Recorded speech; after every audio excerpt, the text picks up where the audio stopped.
That's all right. Okay, I think that we are live. Wonderful. We are. Okay, good. Yes, we are. This is such a highlight. Welcome. Thank you, Alison Armstrong, someone who has been such a huge person in my life in almost every way. So before this, I was like, Carly, don't gush, don't get all worshipy. But truly, I just want to express appreciation for. I'm sure I'm one of many people have said this to you, but your work has been extraordinary in my life as someone who has gone through a divorce and was a single mum and went on the journey of doing a relationship again. And it looks very different for me now. And your book is one of 2 books that I recommend to just about every woman I ever meet. And I have my copy here for when my daughter turns about 16. She's going to get handed a copy. So, wow. Well, we went live so fast, I didn't get to ask you about your audience so that I can do a better job for you. Do you mind talking about them in front of them? We missed that. I apologize. I would love to tell you about my audience. So my page is where basically I talk about all sorts of things. I'm a self-help author. So I wrote a book called Soul Modes. And my audience, I guess, is women who want to they want to make a difference in the world. So they want to do good in the world and they want to feel really good doing it. So lots of them have businesses. And so a big thing for a lot of people is working with their feminine energy and managing relationship and business. And I know that your work has been really important for me in being able to understand masculine and feminine energy and how they play out in both my business and also my relationship and also my parenting. I'm now a mother to a son. And so another book of yours, Keys to the Kingdom, I recommend to every mother of a son because it's so interesting. And of course, we'll talk about this, but the stages that a man, or some people might say a masculine core being, but let's use really mainstream language, a boy to a man, the stages that they go throughout their lives was just quite mind-blowing to me. Could we talk about that a little bit? I will follow you anywhere. So we can talk about what. Oh, that's so cool. All right. So Keys to the Kingdom and Queen's Code are 2 books that Keys to the Kingdom is set first and then Queen's Code comes next, although I read them in reverse order and a lot of people do. Did you write them in reverse order or did you write Keys first, then Queen's Code?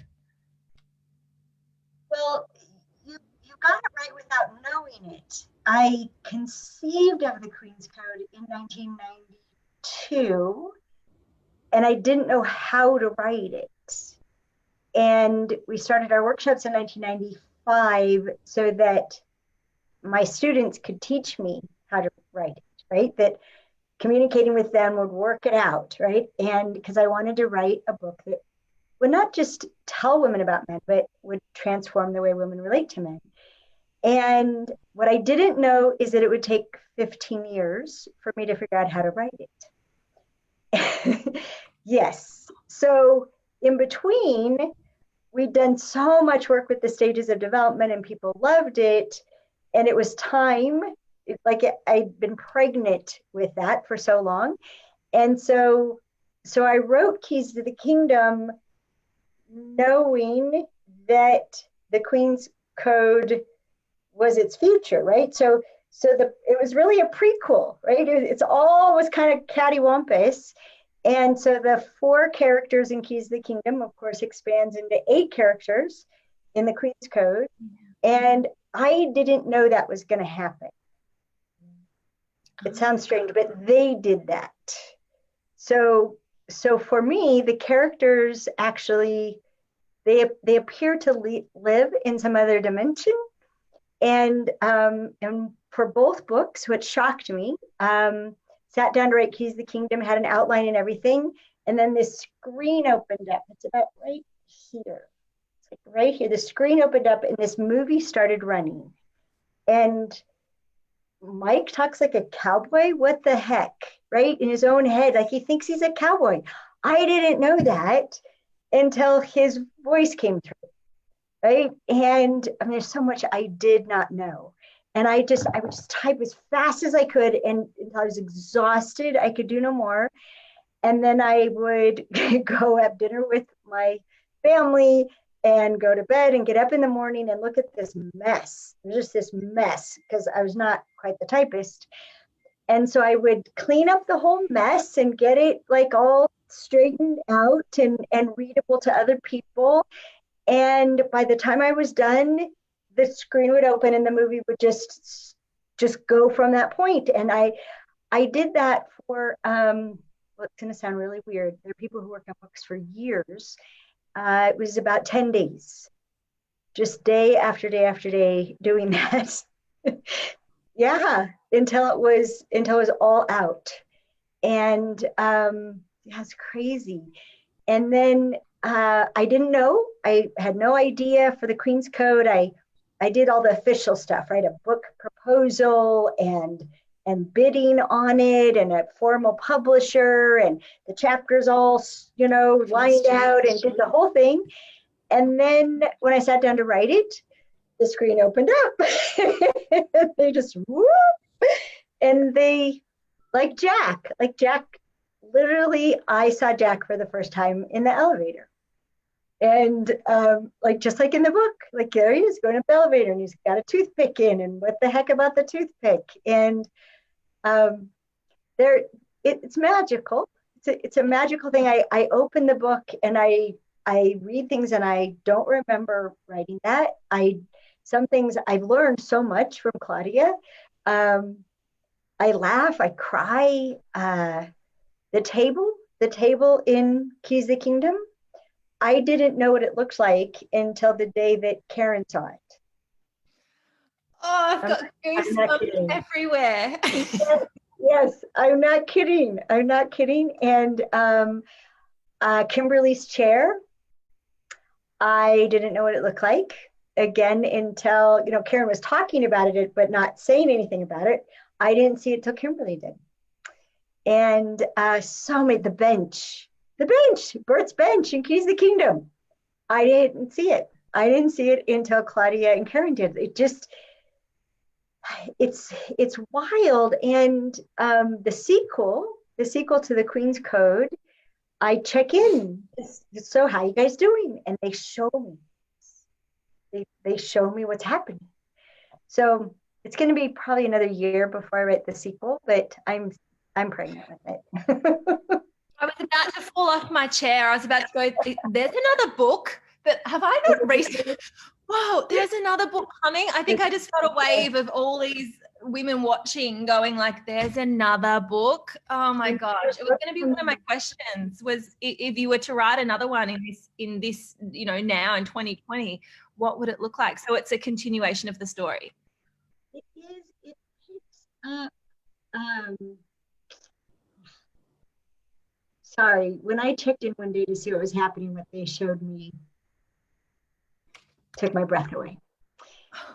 So Queen's Code picks up 6 months after Keys the Kingdom, and the sequel, which I don't know what it's called, I've never known what they were called until I was told. The sequel picks up a year after the end of the Queen's Code. So a year later, and a lot has happened, and it picks up with them, each of them reminiscing about the last year and what had happened in the last year that they could not have expected. So, yeah. I had wondered, and I imagine a lot of people wonder this, how much in those characters is based on people in real life. How much of Claudia is in you, and how much of Bert is in your wonderful late husband. Is that, or did those characters kind of just download for you as well? Well, it's wild because since I conceived of the Queen's Code in 1992, I always called it the transformation of a frog farmer. And I knew it was fiction, and the story started writing itself. So in 1992, I most identified with Kimberly and Melissa because that's who I was. And I'd been both sides of that. Yeah. And then by the time I wrote Keys to the Kingdom, by the time it wrote itself, I identified with Karen. So it was published in 2003. So I was 42 when it came out of me. So I identified with Karen, and Kimberly and Melissa were younger, right? And then when the Queen's Code came through in 2010, I guess it was 20, yeah, somewhere around there, 2009, I was almost 50. And I sort of was in between Karen and Claudia. And then, and now they call me the godmother. And I very much identify with Claudia, and very different part of my life and phase of my life. And so that's for the women, right? I've been all of them. And for the men,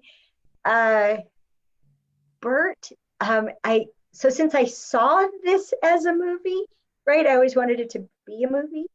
And so if you could imagine the late James Garner, if you know the actor James Garner, if you can picture Bert as a James Garner kind of guy, you'll have to look him up, American actor. And if I could have cast Judi Dench, the English actress, I would cast her as Claudia. But Claudia looks just like my grandmother. So my grandmother, Clara, that Keys of the Kingdom is dedicated to, every description of Claudia is just like my grandmother. The dimples and the bright blue eyes and all that kind of stuff, and the wavy hair and all that good stuff. And only hers was tinted kind of blue most of the time. Those were the 70s. And Jack is the one who's the most like my husband, who's the most like Greg, except for, which is funny, the toothpick. Greg thought that toothpicks were disgusting. Really? Disgusting. He just, when I want to use a toothpick, he's just like this, right? So Jack had to have a toothpick, just to make sure that he wasn't Greg. But sorry, Greg. Yeah. But Greg was such a car guy, right? He's such a car guy. So I actually even checked with him. Okay, so what kind of car would Jack have? This is Jack. Right? And there are a lot of things about Jack that's not at all like Greg. But if you're at this place in life and you have the success and you're gonna have your dream car, and people are gonna think you're ridiculous because they won't understand, what car would it be? So that's how it ended up being that car. Greg. That's so cool. So the woodworking, the beautiful woodworking, that's not Greg? Nope. Wow, not Greg at all. That was just Bert. That's just what Bert did. They invented themselves, It's just I did work in an insurance agency though, like Kimberly's job. I would have been one of the women that Kimberly managed processing. Yeah. I did that in my early 20s. So I knew something about that industry. Wow. Okay, so the books are written as fiction, and this is one of the things I tell people. I'm like, it's like self-help in that it's going to help you, but it's written as fiction. I think some people, when I make sure they know that when I hand that to them, it's just going to feel like reading a story. You're going to get swept up in these characters, and then you're going to go like, I just learned so much in reading this book. When you said about reading the book, was it always really clear that it was going to be fiction, that was how you were going to deliver this amazing message? Well, originally it was going to be nonfiction, right? I was identifying all these characteristics about men and seeing why women were blind to them, right? We didn't naturally know this or distinguish this. And then it was 1992, and I was with at the time, she was going to be I didn't know it yet, but this was my future sister-in-law.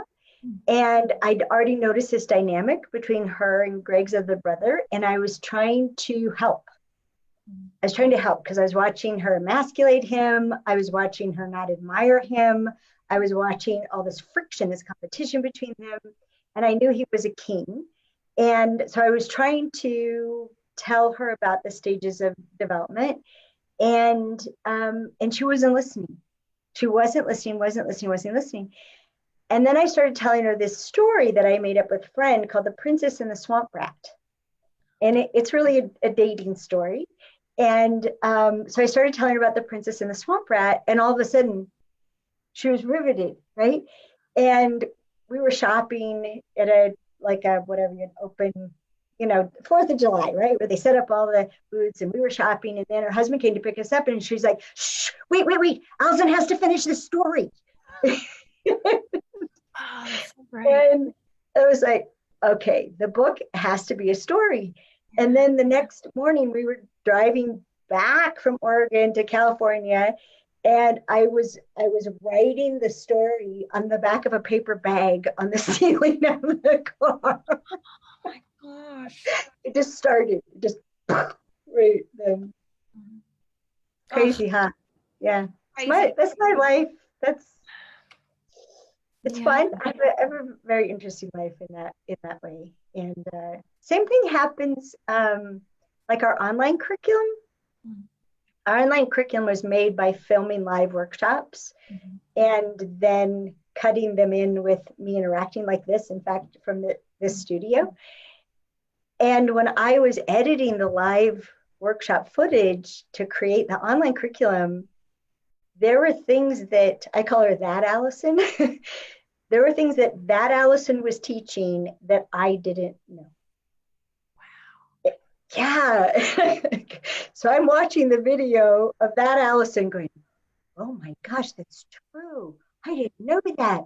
Wow, a man's sense of safety isn't just based on his productivity right now. It's how long has he been productive, and how long into the future does he see himself being productive? And that's why a very successful man can be really depressed, because his future is not filled with productivity. Oh my gosh. Wow. that just came out in the middle of teaching the class. And I didn't remember having said it or knowing it until I was editing the video. And yeah. That's really special. I think that just goes to show whatever it is that you believe in, like that came from somewhere, because it needs to be here, right? Yes, this is that's really exactly important work. Yeah. That's exactly how I think about it. Like noble healing. Noble healing is this miracle that can release wounds that happened in these terrible, shocking moments. And my experience is it just pressed through me. Like it would not let up until it was fully articulated and sent out into the world. And it's fun. I mean, I call it God. I'm not attached to the word, but my prayer every time is just, God, thank you for having me be whatever you need me to be to get your work done.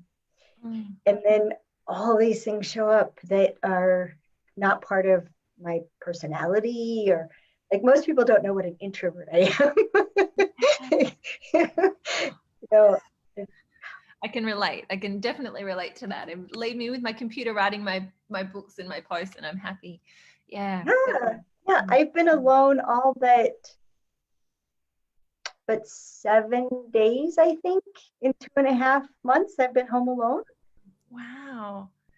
I'm not tired of it. Have you?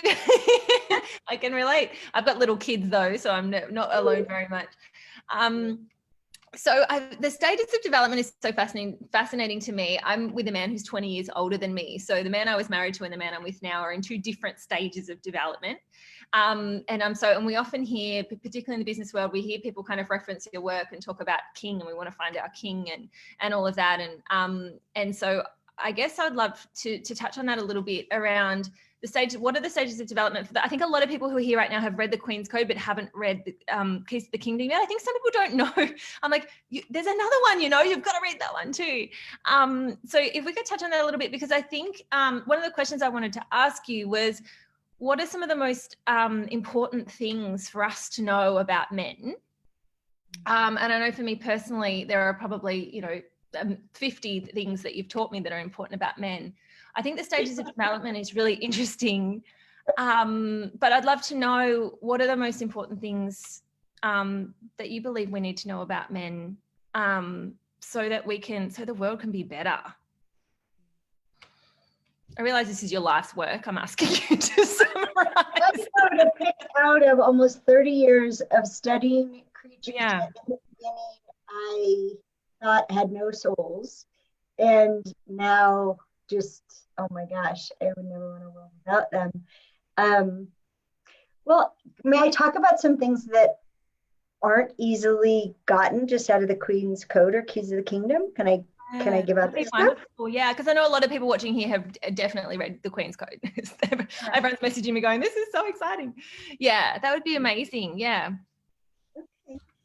Well, so one of the things that we've been watching, so these are things that are really relevant. I have yet to meet a man who has any physical fear of the coronavirus. In fact, I've yet to meet a man who has any physical fear at all. Okay. It's just not part of the way that they're put together. And they are astonished at how much fear women have that's related to the physical. And so in our Understanding Women online course, that's the thing that we begin with. And if people want to know about that, right on the front of our website, they can click on the sample and just watch that scene, Understanding Women, that opens up this whole thing that is the source of so much women's behavior.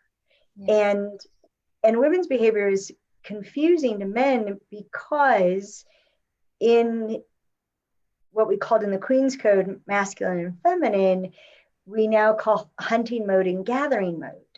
Okay. And because a lot of baggage got added, a lot of right and wrong got added to masculine and feminine, which I tried to plow through for years, and then I finally just gave up trying to recontextualize those.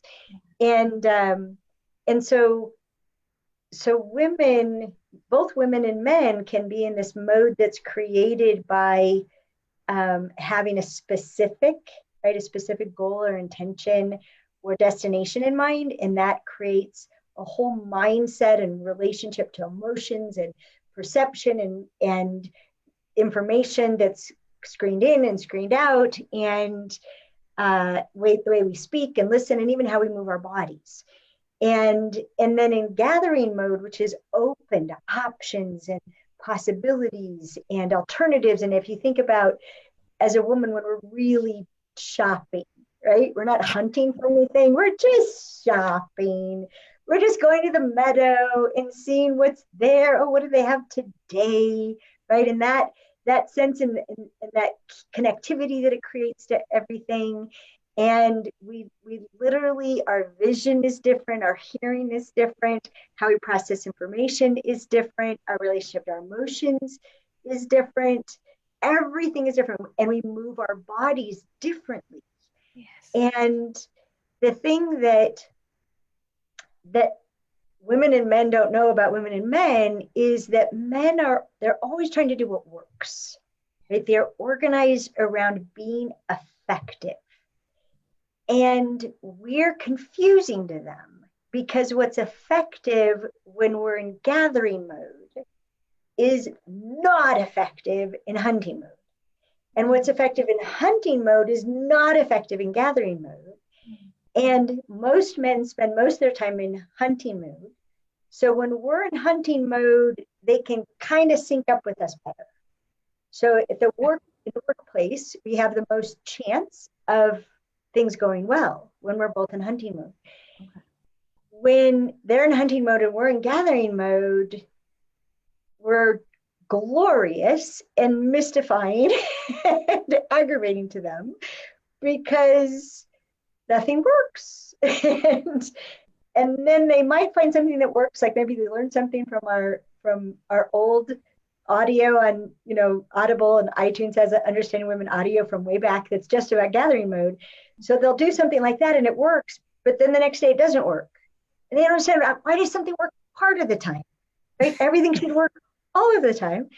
And then what they don't know is that because of the effects of estrogen on the brain, a woman can, not only can she shift from hunting mode and gathering mode and back in a couple seconds, not only that, but her external environment can shift her unwittingly, especially from gathering mode into hunting mode. Like here she is, she's just all happy and flowy and connected and has her attention on everything at the same time, when you can feel her in any room of the house.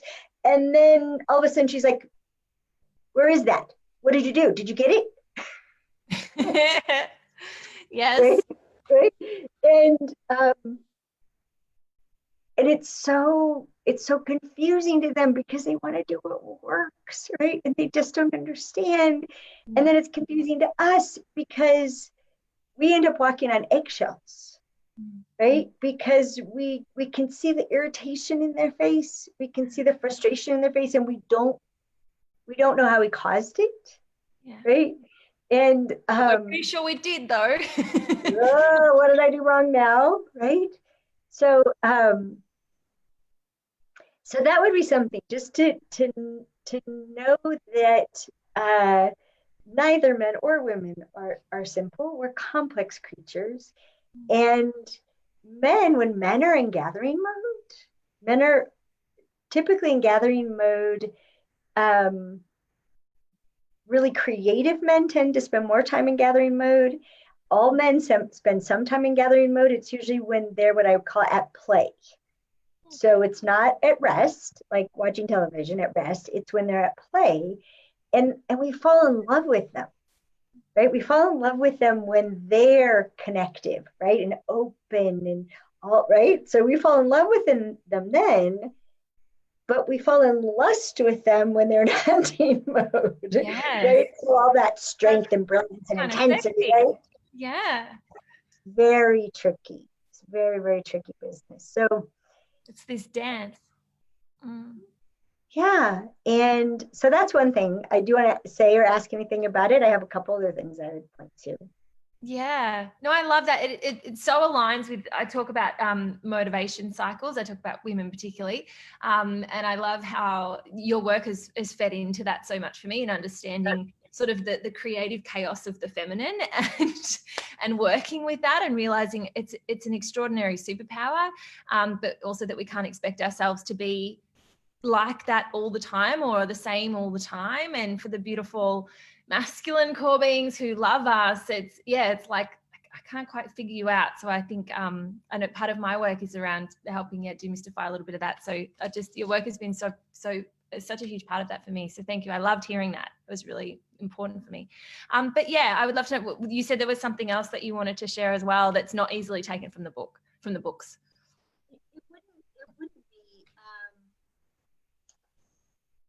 be. And the coronavirus or COVID-19, whatever people call it, I call it the COVID life here in the US, with all the I call it stuck in the cave.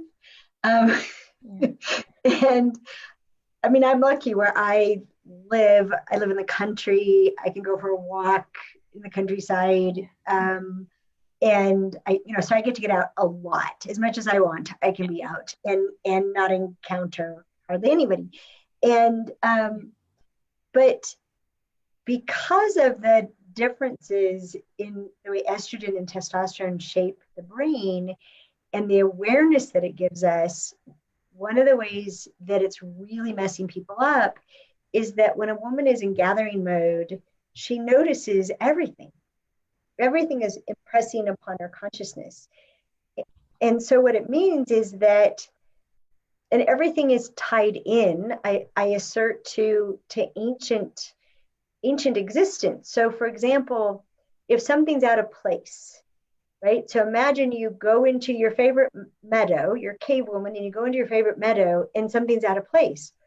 Well, how the heck did it get out of place? Was there a bear here? Like, who was messing with my meadow? So things out of place actually cause tension in women, right? Because how did it get that way? Was it a threat? Am I in danger? Right? And so we're compelled to put things in place. We get upset at the people who left things out of place, right? Because it's this kind of shock to our nervous system. The crooked pillow is talking to us. It's actually complaining about being crooked. Things that are dirty, things that are ugly, right? All these things are grating on us and sort of sapping our energy. And Totally, I so, feel that. yes. And so every little thing is gratifying. So the pillow being straightened is gratifying. Now it's quiet and peaceful and not causing any tension. The socks picked up off the floor, the laundry where the laundry belongs, right? The cushion, you know, when people sit on a couch and they get up and the cushion doesn't come back even. Right? Just something as simple as that. So all these little things, the trash being taken out, the sink being scoured, the bed being made, all these things that have us feel like all's well in the world, every little thing makes a difference. And we see all of that, and then we see a man doing nothing. There's all these little things that need to be done, and he's doing nothing, right? And so women have been getting really upset. And men have been really upset and frustrated because there's nothing worth doing. Right? Remember, there's nothing is worth doing, and there's nothing worth doing. There's just all this picky, uni little stuff. There's just this, I don't know if we can say this. There's just this little shit, right? Yeah. How can it be worth doing? That's not worth doing. A woman would get off the couch, walk across and straighten a pillow, you know, on a seat across from her. That's not worth doing to almost any man. So they're looking for big things to do. They want to conquer something. They want to kill something. They want to make something right. They want to solve a big problem. And most men are finding no big problems at home. There aren't any big problems at home. That's why they go to work in the first place, right? And so the challenge is how do we bridge that, right? And how do we have little things add up to a big thing? And Jarek Robbins, who's Tony Robbins' son, and who's loved my work for ages, we did an interview for his People about a month ago, and I just got the biggest tickle out of him because he had put this together in his relationship with his wife that before he goes to bed, if he does all these little things, and he listed all these little things in the kitchen and in the living room that he does before he goes to bed, and they're worth doing it to him because they add up to, they equal. In the morning, his wife is peaceful. She's peaceful and she's relaxed, right? She doesn't come out in the morning and go, ah! She comes out in the morning and, you know. So he took all these little things and added it up to this big thing that's totally worth doing. And that's one of the things that we can do, or like we can change the way we communicate, right? That, you know, honey, is there anything you want me to do? Instead of, yeah, do these 10 little things. Well, the thing that would make the biggest difference for me, what I need from you the most, what would have the greatest impact is, right? At the end of the weekend, I would be the most happy if, right? So the most, the biggest, the greatest, because that's where they want to play. That's what they want to do. That's what their lives are about, is having the biggest impact. And we need to articulate it. They feel that proud, that sense of accomplishment. It's extraordinary how much of this stuff has been right in front of us. And I read this book and I'm like, how did I not see some of this stuff? And when you just put it all together in this beautiful little package, everything makes so much sense. And one of the things that you've done for me has helped me to see how wonderful men are. I think that has been something beautiful that you've been able to bring to the world, is that they're not, that you make, there's a point that you make around how sometimes we sort of get mad at men for not being more like women. And yeah.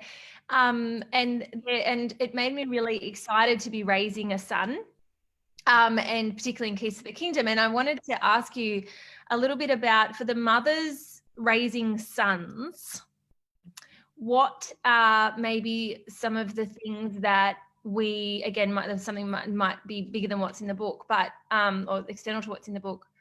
What do the mothers of the world need to know? How do we raise our sons to be really great men?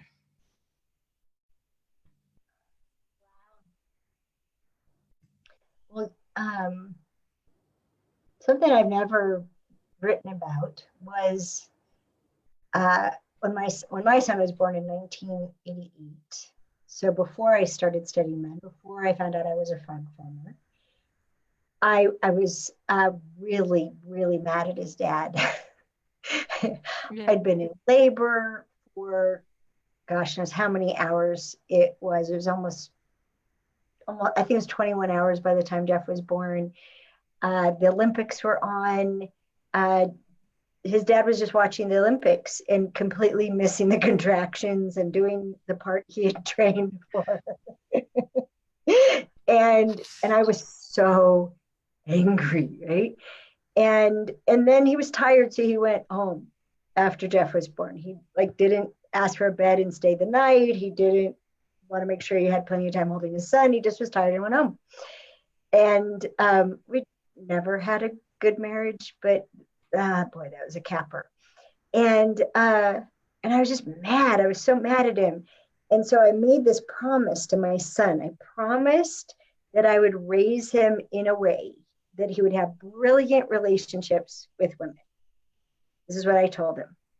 You know, this little infant in my arms, right?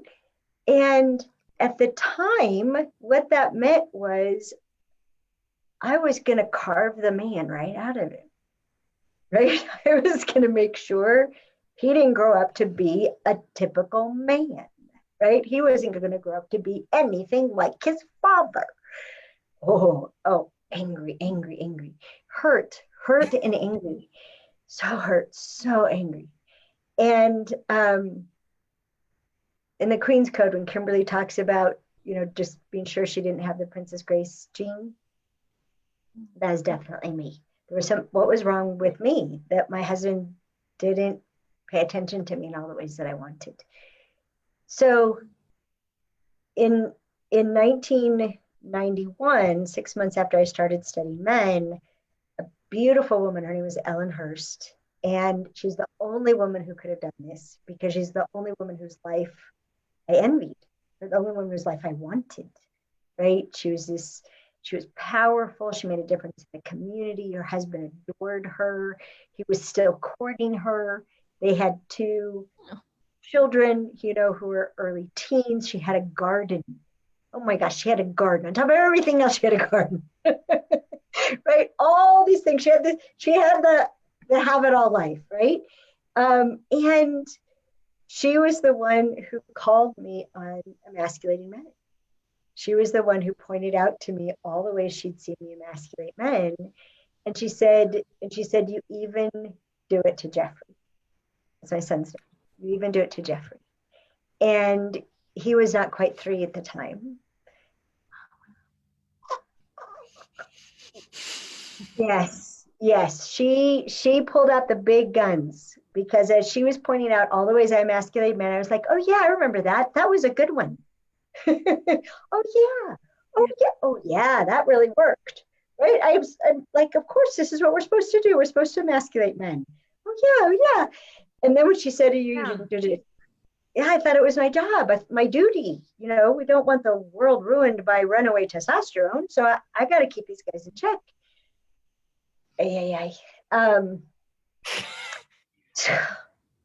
Oh, talk about bring out the worst in them and then blame them for it, right? I was terrible. And studying men for 6 months, I just gotten worse. This is where I really was Melissa. The more I knew about them, the worse I was to them. The more effective my manipulations were, the more brutal my emasculations were. Oh my gosh, I set them up to just be chopped to pieces. I didn't know. I didn't know how hurt I was. I didn't know how angry I was. I didn't know how vulnerable they were, right? I thought they didn't have any feelings. They didn't have any souls. So what does it matter, right? Oh gosh. Okay, I'm going to kind of gag myself right now. But when she said you're really I could see it. I could see that since he was born, I had literally been emasculating him. Everything male about him, everything powerful about him, everything focused and intentional and generative and independent everything independent about him. I was just squashing, and righteous about it. You know, he couldn't have any toy guns. He couldn't anything violent. You know, because those terrible men, they're so violent. Like women aren't, and we are. I found out.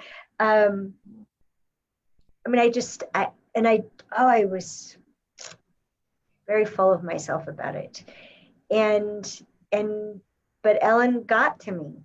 Ellen got to me, and I gave it up. I gave up.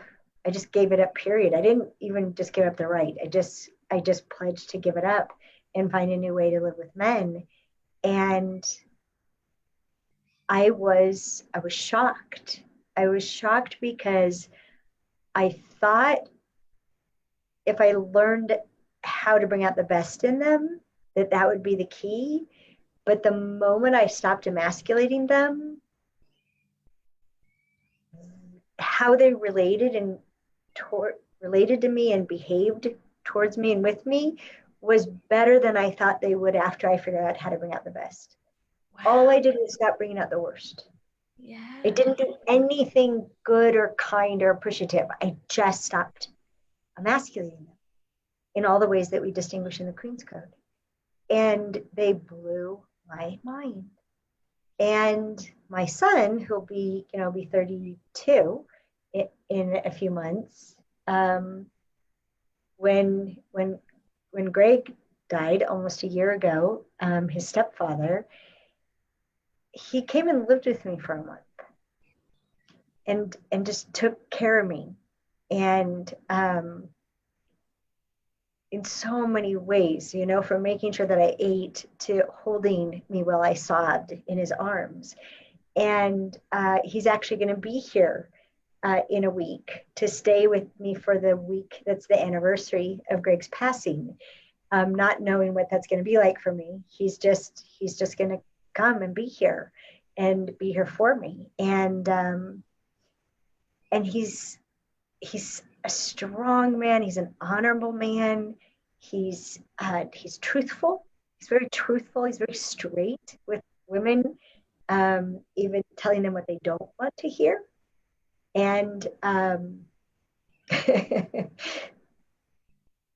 he and kind of a girlfriend, got back together at the beginning of the coronavirus. And he asked her, did she want to be his COVID buddy? And she said, does this mean you're going to break up with me when it's over? And he said, probably. Let's be real. Yeah, he's just so real. And how I ended up teaching him to be brilliant with women was by learning everything I learned about women. And he was 17 when he did the Understanding Women course, right? And he's been through all our men's curriculum and being an extraordinary man. And he's done all of this stuff, right? And he knows how to provide and receive noble healing and noble forgiveness, and how to restore your honor. And he's brilliant with women, but it was not the way that I intended him when he was born. No. He's very manly. He's a rock climbing, dirt bike riding, mathematical algorithm making hydraulic. It's so masculine. It's awesome. Yeah, amazing. We've done a very kind of, I've got a boy and a girl in my house, and I've done very kind of gender neutral parenting, right? Like whatever they want to play with, whatever they want to wear, it's all good. And it's amazing. I've got a very feminine, twirly, fluffy, pink wearing little girl, and I've got a very bash trucks together and want to wrestle with me little boy. And I was determined that like that's not what's going to happen here, like, because that must be something we're forcing on kids, so I'm not going to do that in my house. But it's amazing how so much is naturally innate, and as you said, there's a spectrum, and there's masculine, feminine energy in all of us beings and all of that, and that plays out differently in different people. But it's amazing to see that so much of that is really innate. It's not something that we kind of forced upon a child. It depends on the person, and it depends on the person. And one of the things I've noticed is, learned this, I just attract so many knowledgeable people. And, as a woman, we can decide that we want to be more feminine. We can decide to shift. We can decide to soften. We can decide to relax. We can decide to not be in productive mode. And there's a hormone in our bodies. It's called aromatase, and it literally converts the testosterone into estrogen. Just by us deciding. Like, our consciousness has a biological effect that will change our own hormones within our body within moments of us deciding to be that way. This same hormone actually is what biologically emasculates a man, turns his testosterone into estrogen when we make him just listen. So and that's why they get all squirmy, because they can feel their bodies are being weakened, because they have aromatase as well, and it turns the testosterone into estrogen. And so it's taking away the source of their energy and their focus and their ambition, and they can feel it happening in their bodies. And it's amazing that we can shift like this, but it's led me to believe that we have more to do with what happens with our babies, because invariably women who've come to me and said, I relate more to what you teach about men than you teach about women. And I'll ask them, I'll say, did your parents happen to want a boy?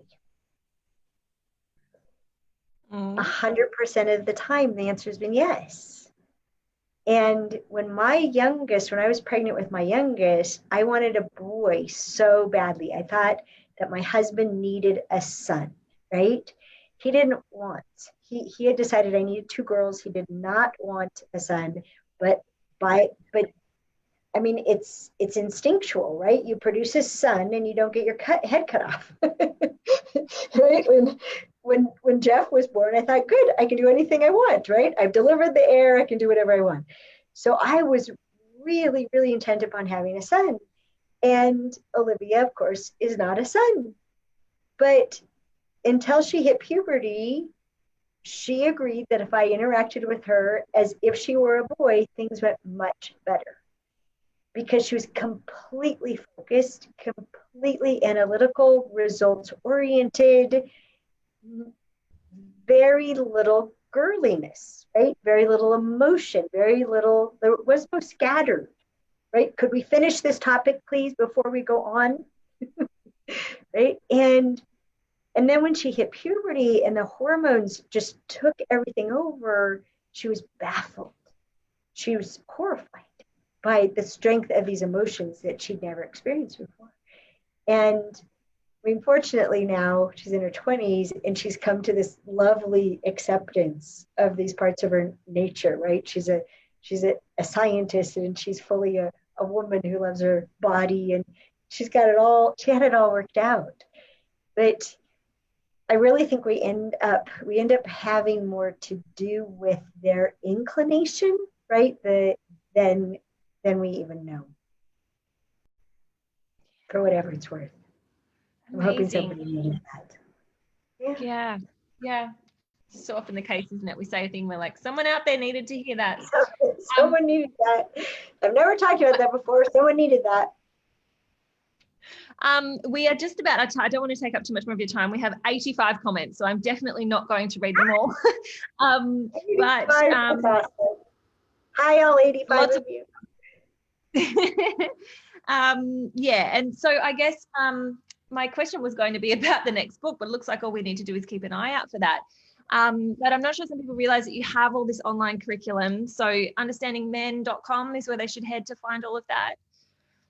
Yeah, that'll work. Understandingmen.com will work just fine. And we have over 100 hours of online curriculum that we developed well in advance of current times. And it's multimedia, right there. I mean, we're really intentional about it. And So there's film from live workshops, so you get to see a lot of reaction. There's me interacting just like this, setting up sections of the workshop, answering questions about it. There are, every session has all these different prompts that are optional that you can use to interact with the information. We have private Facebook groups for each of the courses. And then depending on which course you're in, I have live interactions. So like understanding men and understanding women, I spend 2 hours a month on conference calls with the participants answering their questions. And like right when you sign up, you get access to the last 2 calls. So there's 2 hours waiting for you, and then the 2 hours that you can participate live. And a lot of people from Australia end up calling in. The time ends up working, right? From where you are and where, for most of Australia anyway. I mean, heavily the eastern side, of course. Lots and lots of participants from Australia. It's actually rare for me to not get to interact with somebody from Melbourne or Brisbane or Sydney, or yeah, it's really, really fun. So yeah, tons of stuff there. And I really encourage people to just do the sample that's right on the main page. Just sign up to watch that sample, because I put it out there because just that bit of information about men and women can completely alter people's perspective. And so it's free then. There's for anyone who is diving into your work, this is what I say to some people, is that you might find this stuff a little bit confronting as you read it, as you dive into this work, because it's so different to what we've been taught. And there's a big part of me that just didn't trust men because of my upbringing. And I think that your work has helped me to start to open up, to trust and to see more beautiful, wonderful things in masculine core beings, in men. And it was confronting, and I was like, hold on, but I'm a feminist. How does this sit with me? And it took me a little bit of sitting with discomfort and dancing with it to go, oh, those values in me can sit beautifully alongside these values, because there's magic in everybody. That was such a big realization. So to anyone who feels, it can be a little bit confronting, because it's like, oh man, and it's a little bit like what's happening now, I think, for a lot of white people, with a lot of the conversations that are going on, and a lot more awareness around, what some of the people of color go through. And it's a conversation here around our Indigenous Australians at the moment. And so I think that it's a bit like that. You've got to sit with discomfort and go, oh man, I've been doing some stuff that has been causing people pain. And it takes courage to sit with that and be confronted by that and go, oh, but I get to do things differently now. I get to have a new level of awareness, and people's lives get to be better because of it. Yeah. So thank you. You saying that, and also just to know that it's not personal. Yes, your upbringing affected that, but a fear of men, we're born with it. Yeah. They're so much stronger than we are. And there are things that they do that are frightening to us, that when they find out that frightens us, Greg cried the first time I told him I was afraid of him. Like, what? Right? They have no idea when they raise their voice, for example, how scary that is to us. It makes no sense to them, because amongst men, a raised voice means nothing at all. And so much of what we do, like learning to emasculate, the seeds are already there, right? We don't have better alternatives. So one of the things that we keep saying throughout our curriculum is, we're all good women doing the best we could with what we were given. And maybe what we were given is the problem, right? And so a lot of forgiveness, self-forgiveness, and celebrating awareness. Like you'll see in the Understanding Men course, when we're talking about all the ways that we emasculate men, women will raise their hands like, yeah, I'm really good at that one. And then we'll be, say, okay, we'll do it. I noticed dance. I noticed. And it's all just about bringing the awareness to this unconscious behavior. And if we make ourselves wrong for it, right? Like I'm personally bad for having done that, then it just like stops the growth, right? As long as we can keep knowing, I didn't invent this. I did not invent emasculating men. I was practically professional level at it, but but I didn't invent it. And so ultimately, and this is why I love the books, and then of course the courses are complementary and they're nonfiction, but it you don't have to be in the hot seat, right? When you're reading the books, you can cause as much separation as you need in order to feel safe to take in the information. Yeah. It's not in your face. Yeah. And of course, it's a very sexy story. Yeah, great story. Such a good story and such an easy read. You'll swallow it up in a weekend. And so to anyone who hasn't read it, my gosh, obviously you're going to now. So it's 10 o'clock. It's 10 o'clock in the morning here. It's something else where you are. But yep. A huge thank you, of course. This has been a highlight to me. Your work has been extraordinary, as I said. And I look forward into diving into more and more of your work. And I'm sure a lot of people watching here will as well. So thank you so much. Yeah, let's do it again sometime. Yes. Maybe we could take